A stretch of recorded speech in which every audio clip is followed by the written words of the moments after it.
Isang magandang umaga ng Miyerkules mga kaibigan. Latest weather update po tayo March 13, 2024. Pero bago po tayo magpatuloy, palike and subscribe naman po kung hindi ka pa nakasubscribe. And pahit ng notification bell para notify ka naman po sa ating mga daily and latest weather update. So mga kaibigan, ang hypnosis po natin ngayong umaga po ng Miyerkules ay na rin po sa pag-asa ay northeast monsoon pa rin po ang siyang nakakaapekto sa extreme northern Luzon. Meron pa rin po tayong easterlies mga kaibigan or etong mainit na hangin galing sa Karagatang Pasipiko na siya naman po nakakaapekto sa ilang bahagi ng ating bansa.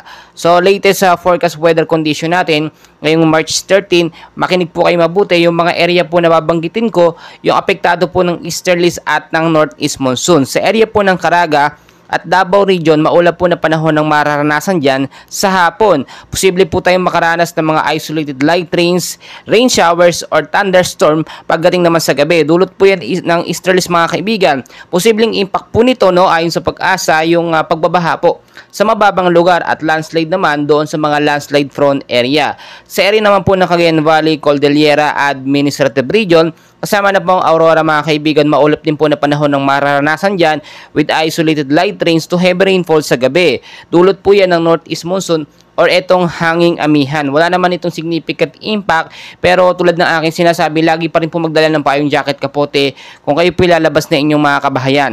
Sa Ilocos Region naman mga kaibigan at ilang bahagi po ng Central Luzon, maulap din po na panahon ang mararanasan dyan na with isolated light rains or yung mahinang pag-uulan lamang sa gabi. Posible po yan. Wala naman itong significant impact, pero tulad ng sinasabi ko, laging maging handa anumang oras. Sa Metro Manila naman po at ilang bahagi ng ating bansa, maulap din po na panahon ng mararanasan dyan with isolated rain showers or thunderstorms sa gabi.